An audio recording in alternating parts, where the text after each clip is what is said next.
You just got played. Right now, somewhere in America, someone is signing a $35,000 loan for a 4-cylinder Toyota Camry, and they are calling it smart. They are calling it safe. They are calling it reliable. And every single dealership in this country is laughing at them.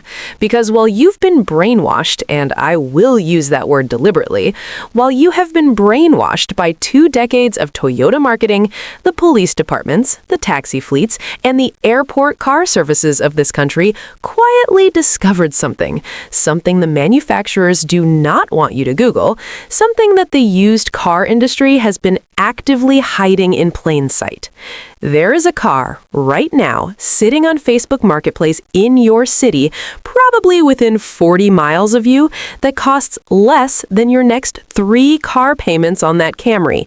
It has a hand-built American V8 under the hood. It has a cast iron block that was engineered specifically to run forever, and it has already proven in real-world fleet deployment that it can hit 500,000 miles without an engine rebuild.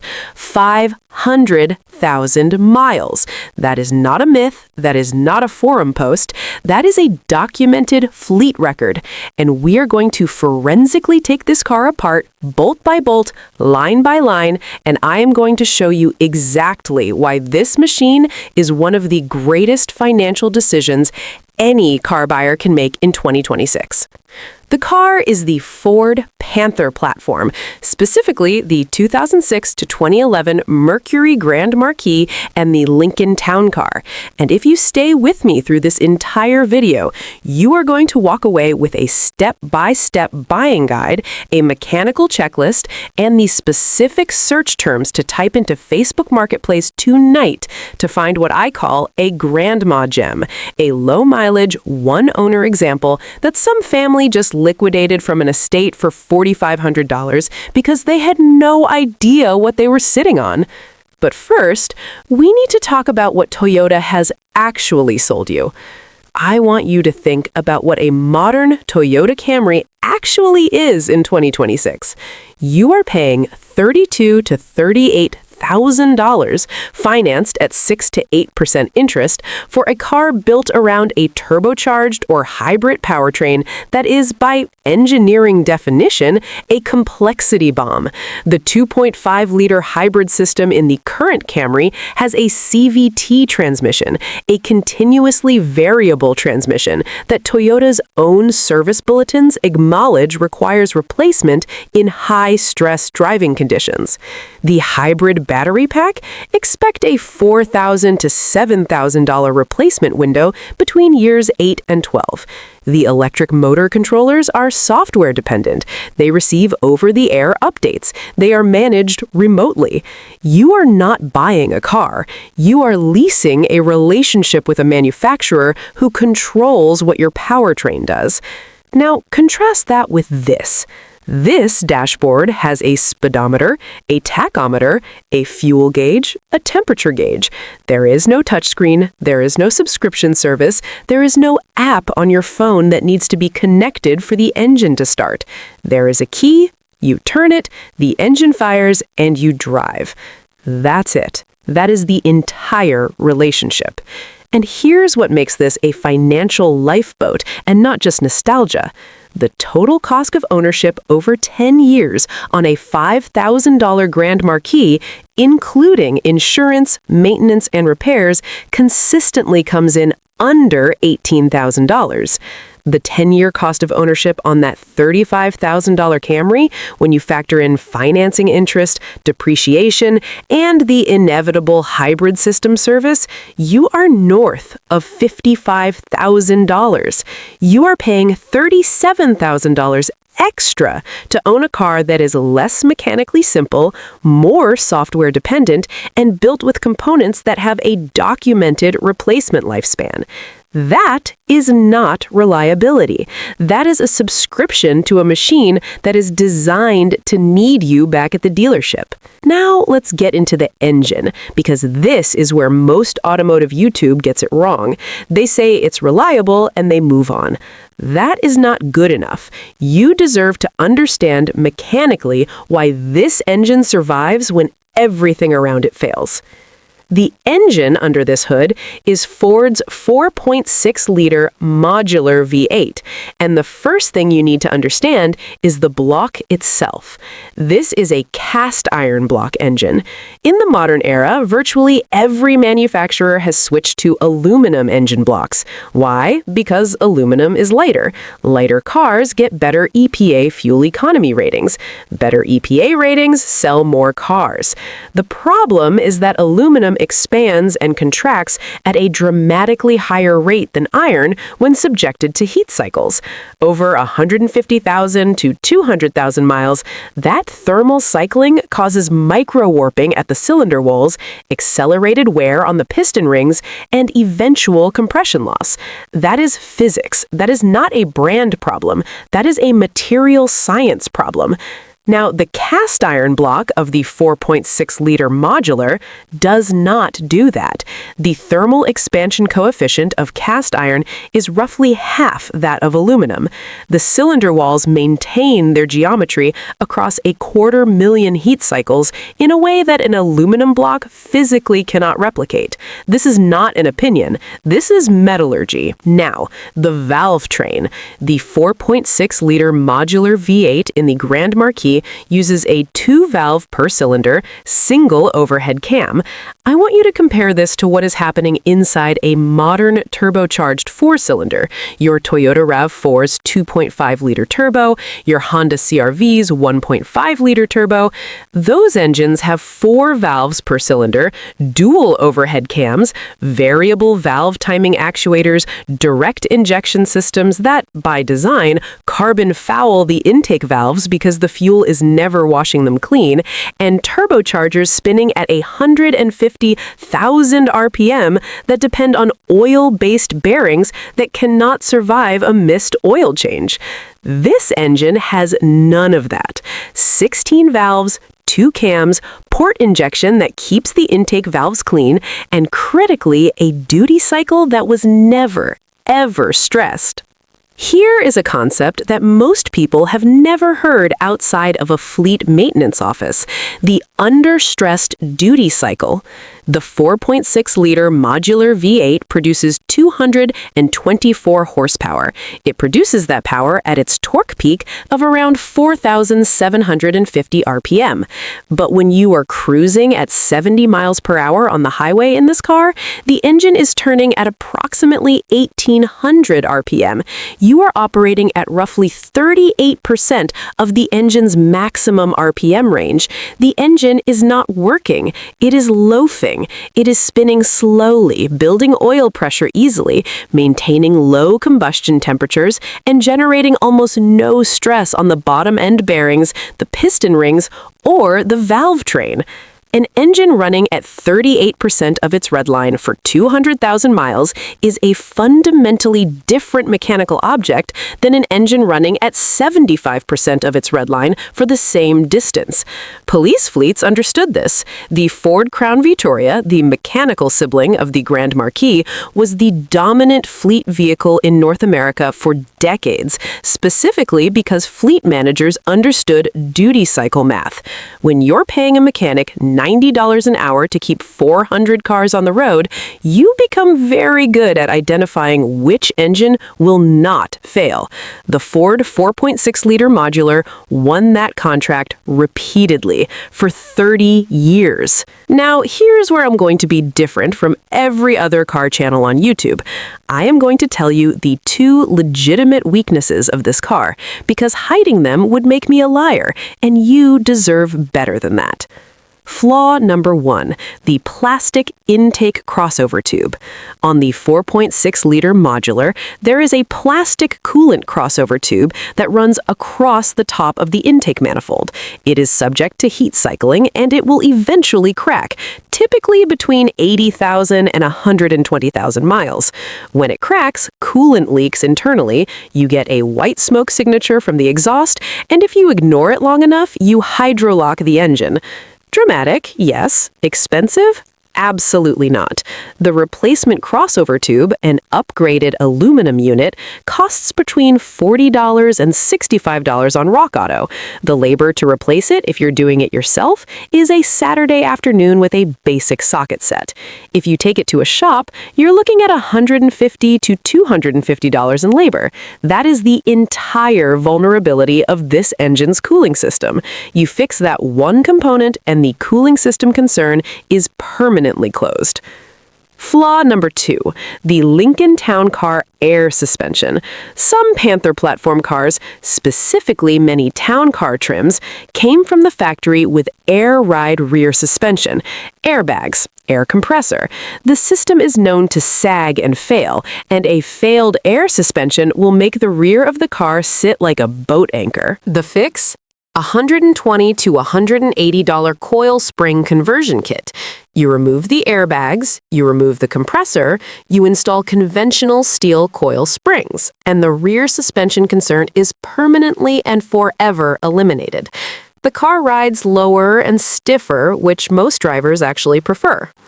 2 flaws. Total fix cost, under $250, and your engine is now immortal. Let me tell you what is happening to cars right now in 2026 that should terrify every person watching this video. The Federal Vehicle Immobilizer Mandate has introduced requirements for remote disable capability in modern vehicles. BMW has introduced subscription-gated features, heated seats, adaptive cruise control, that stop functioning if you stop paying a monthly fee. Tesla has remotely disabled vehicles involved in resale disputes. Multiple manufacturers are deploying cellular modems that report vehicle location, driving behavior, and diagnostic data to the OEM in real time. You do not own your modern car. You are licensing it, and the license can be revoked. This car is what I call a digital ghost. There is no cellular modem in this vehicle. There is no GPS transponder reporting your location. There is no over-the-air update system that can push a software change to your engine control unit at 2 a.m. The ECU in a 2009 Grand Marquis runs firmware that was burned onto the chip in 2009, and it will run that same firmware until the end of time, because no one has the ability to change it remotely. There is no kill switch. There is no subscription. There is no terms of service agreement that governs whether your engine starts this morning. You own it. Completely. Permanently. And then there is the matter of physical safety, which brings me to the vault versus soda can argument. The Ford Panther Platform is built on a full body-on-frame chassis. The frame is a separate steel structure, a ladder frame, onto which the body is bolted. This architecture was abandoned by most passenger car manufacturers in the 1990s because unibody construction is cheaper, lighter, and achieves better fuel economy ratings. But here is what they do not tell you in the brochure. In a serious side impact collision, a body-on-frame vehicle absorbs and redirects energy through the frame rails in a fundamentally different way than a unibody vehicle. The unibody crushes, by design, in a controlled manner to manage crash energy. The body-on-frame does not crush in the same way. The door of a Grand Marquis closes with a sound that engineers call a bank vault thunk. That is not an accident. That is steel gauge and frame rigidity expressing themselves. In a world of distracted drivers, rideshare chaos, and roads that are statistically more dangerous than they were 20 years ago, sitting inside a body-on-frame American V8 sedan is not nostalgia. It is armor. All right. You are convinced. Now, let's go find one. Open Facebook Marketplace, open Craigslist, open Auto Tempest if you want to aggregate all of them at once, and here is exactly what you are going to type. Search term 1, Grand Marquis estate sale. Search term 2, town car, one owner, low miles. Search term 3, Mercury Grand Marquis garage kept. Search term 4, Lincoln Town Car Estate. These phrases filter your results toward a specific seller profile, an adult child or executor who is liquidating a deceased parent's vehicle and has no emotional attachment to the price. These sellers frequently price the car based on a 30-second Kelley Blue Book search and list it $1,500 to $2,500 below market because they want it gone before the weekend. Target years: 2008 to 2011 only. Here's why. In 2008, Ford updated the Panther Platform's interior quality and added the revised fuel management calibration. The 2008 to 2011 cars represent the final, fully sorted version of a platform that had been refined since 1979. You want the last generation. You want the accumulated engineering wisdom of 30 years of continuous improvement baked into the final product. The on-site inspection checklist. When you arrive at the car, before you do anything else, you pull the oil dipstick. The oil should be amber to light brown. It should not be black. It should not be milky or foamy. Milky oil indicates coolant intrusion, which tells you the crossover tube has already failed and the engine has been running contaminated. It should not smell burnt. Clean oil on a car listed as low miles tells you the owner was servicing this vehicle. Neglected oil tells you to walk away regardless of the price. Next, pull the radiator cap when the engine is cold and look at the inside of the cap and the top of the coolant. You're looking for a brown, greasy ring or an oily film on the surface of the coolant. That film indicates combustion gases entering the cooling system, which indicates head gasket compromise. On a cast iron block 4.6 liter, this is extremely rare, but you are buying a used car. Verify. Start the engine cold. Listen for the first 30 seconds. You should hear the lifters tick briefly and then go quiet as oil pressure builds. This is normal. What you do not want to hear is a persistent tick or a deeper knock that doesn't go away after 60 seconds of idle. A knock on a warm engine is a bottom-end bearing issue. Walk away. Check the air suspension if equipped. Look at the rear of the car sitting on level ground. If one corner sits lower than the other, or if the rear sits dramatically lower than the front, the airbags are compromised. Price it into your offer and budget $150 for the coil spring conversion, or find a car that already has the coil conversion done.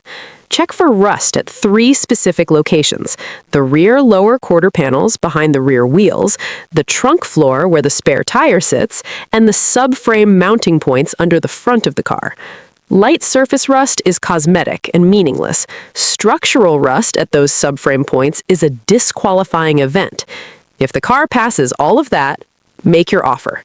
Target price $3,500 to $5,500 depending on mileage. Do not pay more than $6,000 unless it's a documented, certified low mileage example with full service records. There are enough of these cars in the market that you have leverage.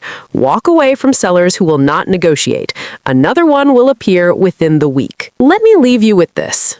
The automotive industry has spent 30 years selling you the idea that a badge is a warranty, that a nameplate is a guarantee, that a marketing budget is evidence of engineering excellence. It is not. Engineering excellence is a cast iron block that does not warp. Engineering excellence is a duty cycle so comfortable that the engine barely notices 300,000 miles. Engineering excellence is a platform that police departments, people who can't afford for their vehicles to fail, chose over everything else available for 3 consecutive decades. The Toyota Camry is not a bad car, but it is a system. It is a subscription to a manufacturer's ecosystem. It is a device that depreciates at $4,000 per year and reports your behavior to a server farm and requires a dealer-level diagnostic tool to perform basic maintenance. The Mercury Grand Marquis and the Lincoln Town Car are not devices. They are machines. They are iron and aluminum and rubber and steel doing the thing they were built to do: carry people safely from one place to another as long as you maintain them. Stop buying the badge. Start buying the iron. There are grandma gems sitting in driveways right now listed by families who have no idea what they own. V8 engines with 60,000 miles and full service records. Body-on-frame tanks that will outlive the financing terms on 3 new Camrys. Go find one this weekend. Now, I want to hear from you. Drop your answer in the comments below. What is the highest mileage you have personally seen on any vehicle, and what was the car? I read every single response, and if there's enough interest, I'm going to do a full series on the highest mileage platforms ever documented, fleet records, taxi records, and the cars that should have died but refused to live. If this video saved you money or changed how you think about car buying, share it with one person who is currently shopping for a new car. That share costs you nothing. It might save them $30,000. I'll see you in the next one.